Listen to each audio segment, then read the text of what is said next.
হালালি।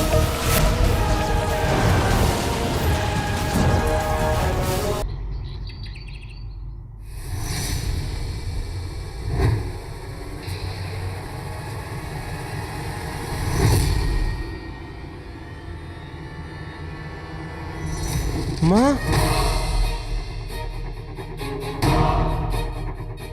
মা, কি হলো মা? মা!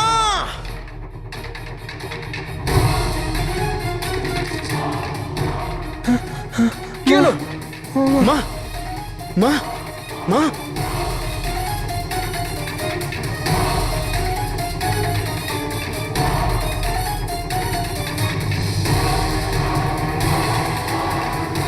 চলো! কোথায় গেল ওই মহিলা?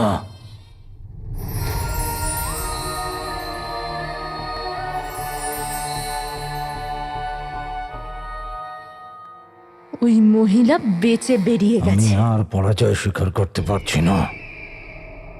আমাদের এবার ওই কালো চোরের রক্ষককে যে কোনো মূল্যে ধরতে হবে। ওই কালো চোর আর ওর রক্ষক আমাদের হাত থেকে বেরিয়ে যেতে পারে, কিন্তু ওরা আমাদের থেকে বাঁচতে পারবে না। আমরা ওদের খুব কাছে আছি। রক্ষককে কামড়েছে 3 দিন হয়ে গেছে। খাতুবার বিষ ওর শরীরে ছড়িয়ে পড়েছে। 4 দিন পর ও একটা জীবন্ত লাশ হয়ে যাবে। আর ওই 4 দিনে আমি ওই রক্ষককে তোমার পায়ের তলায় নিয়ে আসবো। প্রার্থনা করবো যাতে এরকম হয়, এতে তোমারই ভালো হবে। আর এখন শেষ প্রতিযোগিতা হবে ঝুমকি মিয়া আর গুলবদন মিয়ার মধ্যে। আর এই প্রতিযোগিতায় জয়ী হবে মহলের রক্ষক, মানে প্রাসাদের রক্ষাকারী দলের সিপাহী। যা, আরে ও অজ্ঞান হয়ে গেছে, ওর গলায় তরোয়াল রাখ। যা যা যা যা। আরে যা না, তাড়াতাড়ি যা। আর এখন শেষ প্রতিযোগিতার জন্য গুলবদন মিয়া চলে এসেছে, কিন্তু ঝুমকি মিয়ার ইমারত এখনো পড়ে আছে।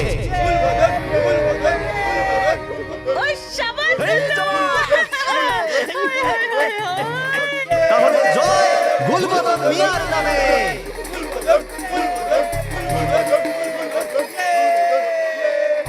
গুলবদন মিয়া হতে চলেছে প্রাসাদের সুরক্ষা দলের সিপাহী।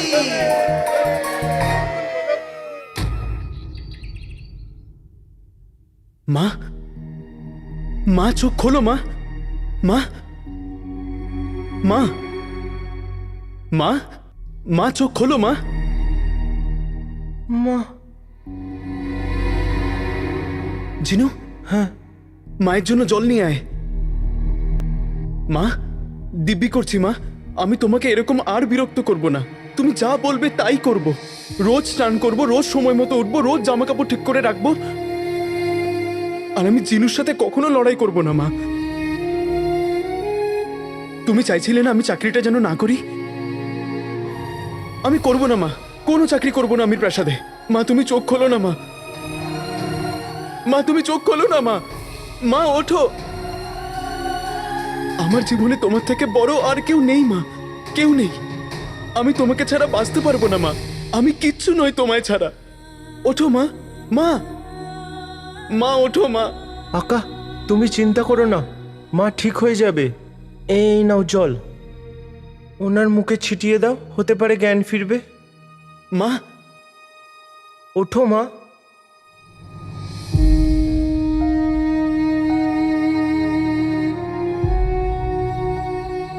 জিনু, মা,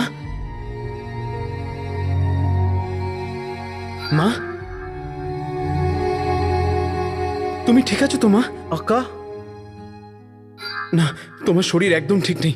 আমি আমি হাকিম সাহেবকে এক্ষুনি ডেকে নিয়ে আসছি, ঠিক আছে? জিনু, তুই মায়ের খেয়াল রাখ, আমি এক্ষুনি আসছি। মা, মা, মা, আকা,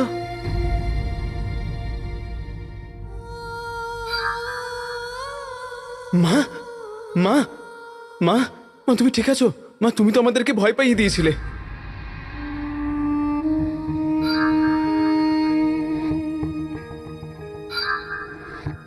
মা তুমি আমার কথা শুনছো তো?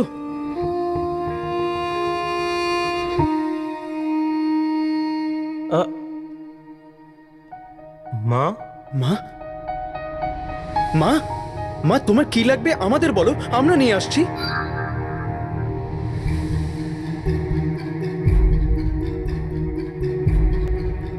মা মা মা তোমার শরীর একদম ঠিক নেই, তোমার বিশ্রামের প্রয়োজন। মা তুমি বিশ্রাম করো মা।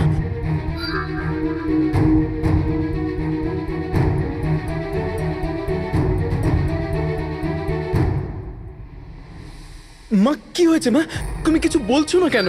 তুমি তুমি আমাদের উপর রাগ? মা আমি কোনো ভুল করেছি? আমি তোমাকে কষ্ট দিয়েছি তার জন্য তুমি আমাকে মারো মারো মারো মা। তুমি আমাকে মা কেন বলছো?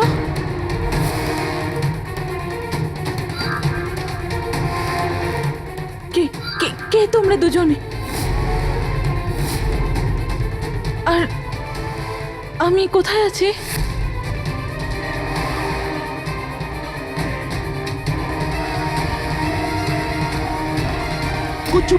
কচু পোড়া ধরা পড়ে গেছি।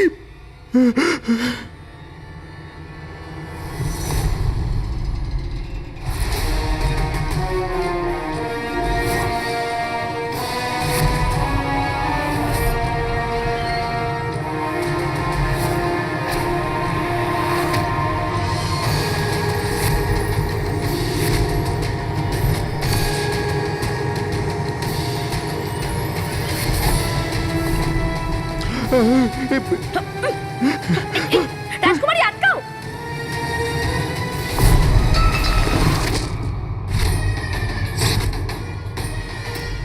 আমি তোমাদের দুজনকে চিনি না। কে তোমরা?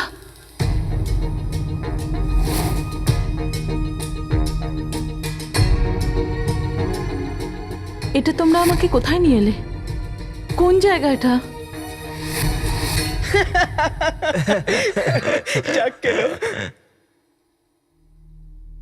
জেনু আমি তো ভয় পেয়ে গেছিলাম, কিন্তু এবার বুঝতে পারছি যে কি হচ্ছে। মা মা তুমি সত্যি আমাদের মা।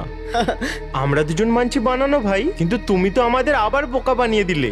আর তোমার শরীর খারাপ তারপরেও তুমি এত মজা করছো, বাহ। বাহ!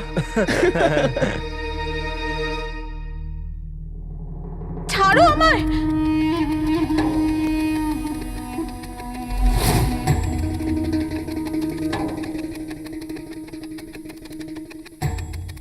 কারা তোমরা দুজন, আর এইভাবে জড়িয়ে কেন ধরছো? হ্যাঁ মা এবার তুমি সত্যি ভয় পাচ্ছ মা? আমি তোমার ছেলে মা। হ্যাঁ মা, আর আমি তোমার ছোট ছেলে, এ এ এ তোমার বড় ছেলে, আর আমি পরে পাতানো ছেলে। পাতানো ছেলে? হ্যাঁ। তোমরা পাগল তো হয়ে যাওনি? তোমরা দুজন আমার ছেলে কি করে হতে পারো? আমার তো বিয়েই হয়নি এখনো।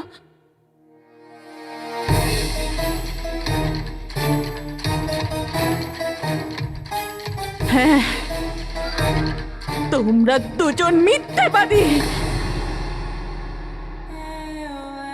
আমার তো এই পৃথিবীতে কেউ নেই, তাহলে ছেলে কি করে আসবে শুনি? এ তুমি কি বলছো মা? আমি শুনেছি যে ছেলে মাকে ভুলে যায়, কিন্তু আজকে আমি দেখছি মা নিজের ছেলেকে ভুলে গেছে। মা তুমি আমার জীবন মা, তুমি আমার জীবন মা। আমারও। দূরে যাও আমার থেকে। আমি তোমাদের দুজনকে চিনি না। তোমরা দুজনে অচেনা আমার কাছে।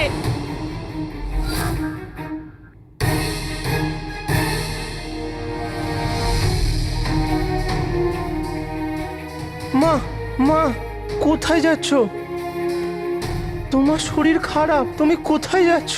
তুমি বিশ্রাম করো মা। বলো না আমাকে মা। বারবার মা বলে ডাকলে আমি তোমাদের মা হতে পারি না। আর কোন অধিকারে আটকাচ্ছ আমাকে? আমাদের কোনো সম্পর্কই নেই।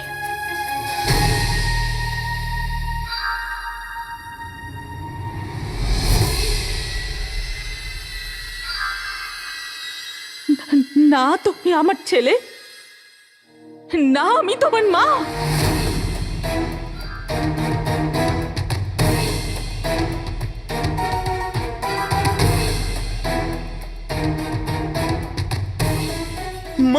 আকা জিনু আমাকে যেতে দে, মায়ের শরীর ঠিক নেই, মা আমাদের চিনতে পারছে না জিনু। আকা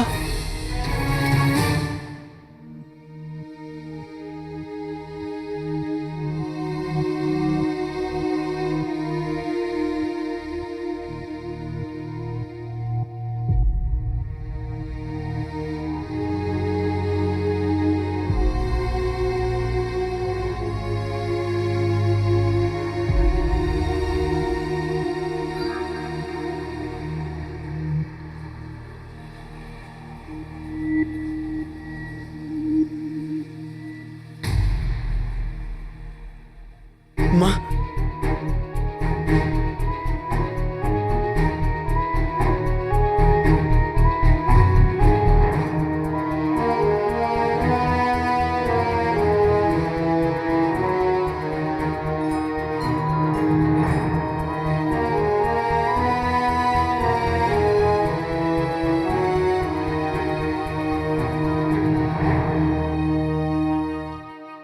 আলাদিন,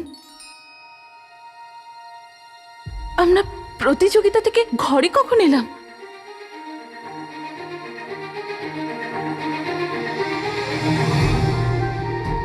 মা,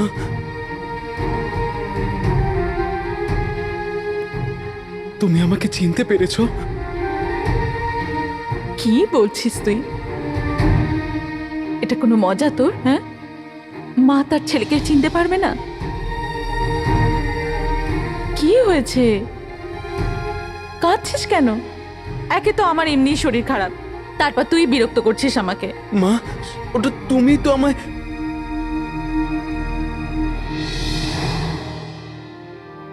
আমাকে ক্ষমা করে দাও মা। আমি প্রাসাদের সুরক্ষা দলের সেপাই চাকরিটা পাইনি, আমি বিফল হয়েছি।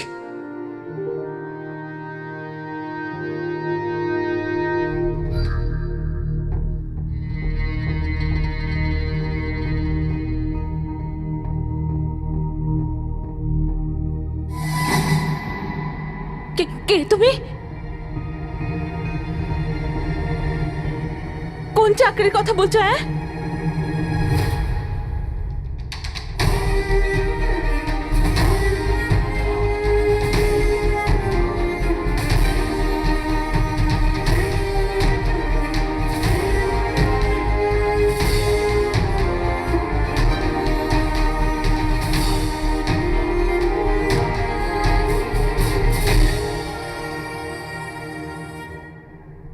আকা ওই দেখো চিহ্ন।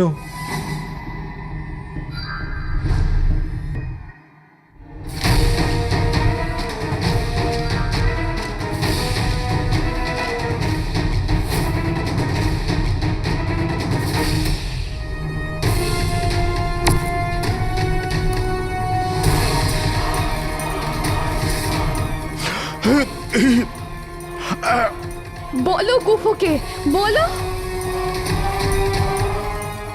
গুফোকে, আমাকে বলো, আমি বাবাকে বাঁচাতে চাই। বলো গুফোকে, বলো বলো বলো।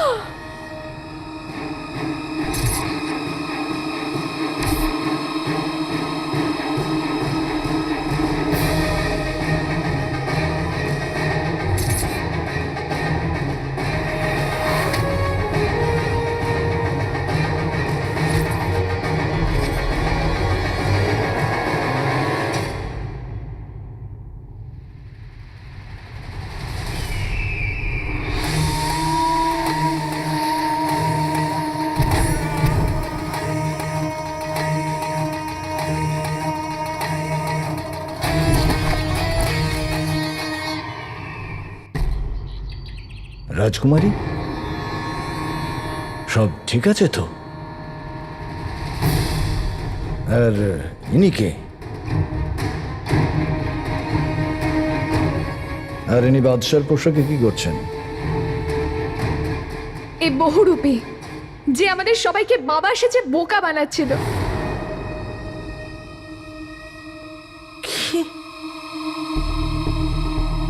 আমাদের মহামান্য বাদশাহ উনি ঠিক আছেন তো? আমি এর কাছে এটাই জিজ্ঞেস করার চেষ্টা করছি কখন থেকে। বলার আগে কেউ এর ওপর আক্রমণ করে। এই কাজটা কোনো একটা মানুষের নয়। বল, তোকে এখানে কে পাঠিয়েছে? আমি জানি একে এখানে গুফো পাঠিয়েছে।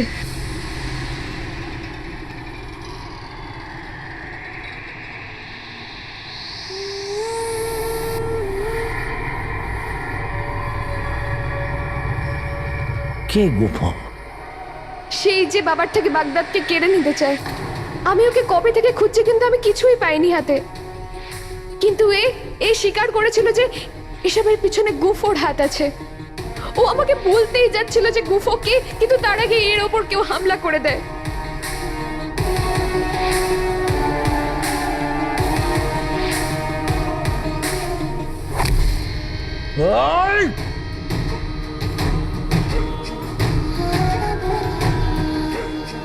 বিশ্বাসঘাতকদের শুধু মৃত্যুই পাওনা হয়। তুই আমাদের বাদশার জায়গা নেবার চেষ্টা করেছিস, তুই বাঁচবি না। আমি বলছিলাম যে ওনাকে মেরে কোনো লাভ হবে না, ওনার উপর হামলা করা হয়েছে।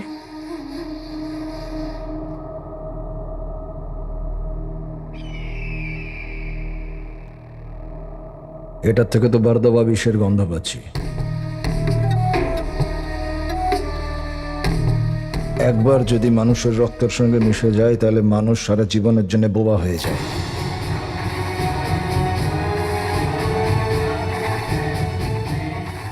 কিন্তু এর চিকিৎসা আমাদের হাকিমের কাছে নিশ্চয়ই আছে। হ্যাঁ হ্যাঁ প্রীতি, তুই এক্ষুনি যা আর হাকিম সাহেবকে এখানে নিয়ে আয়। যা যা প্রীতি। দাঁড়াও প্রীতি। প্রীতির এই সময় একা যাওয়াটা ঠিক নয়, কারণ শত্রু যদি এই মুহূর্তে প্রাসাদের মধ্যে থাকে তাহলে প্রীতি হাকিম সাহেবের কাছে পৌঁছতে পারবে না। আপনার ওর সাথে যাওয়া উচিত। আপনি ঠিক বলেছেন, চল প্রীতি। প্রীতি, যাওয়ার সময় দরজাটা বন্ধ করে দিয়ে যেও।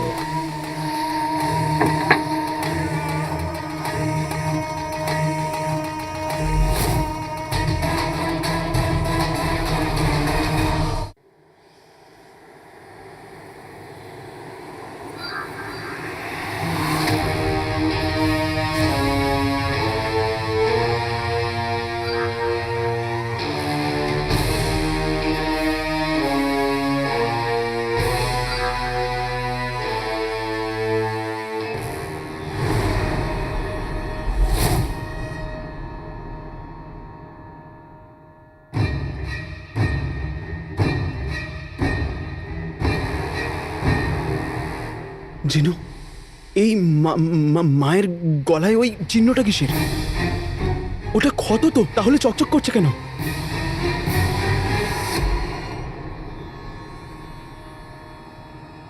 মা মা মা, তুমি ঠিক নেই মা, তোমার বিশ্রামের প্রয়োজন।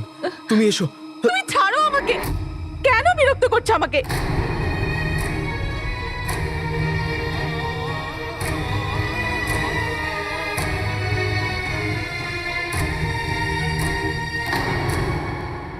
আকা, মায়ের ঘাড়ে যে চিহ্নটা দেখতে পেলে ওটা কোনো সাধারণ চিহ্ন নয়, ওটা জাদুর খাতুবার কামড়ানোর চিহ্ন। জাদুর খাতুবা? এ কি বলছিস জিনু তুই? খাতুবা মানে জাদুর শক্তিওয়ালা বিছে।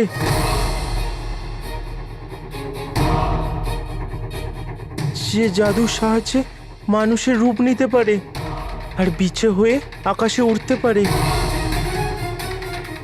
আমার খুব ভালো করে মনে আছে, মল্লিকা তার বিশেষ শত্রুদের ওপর প্রতিশোধ নেওয়ার জন্যে এটারই ব্যবহার করত। আকা, খাতুবা মানুষকে কামড়ে তার সব বিষ ওখানে ভরে দেয়, আর 7 দিনের মধ্যে সেই বিষ পুরো শরীরে ছড়িয়ে পড়ে। আর ওই 7 দিনে ওই মানুষটা তার সব স্মৃতিশক্তি হারিয়ে ফেলে, তার সব সম্পর্ক সে ভুলে যায়, একটা জীবিত লাশে পরিণত হয়।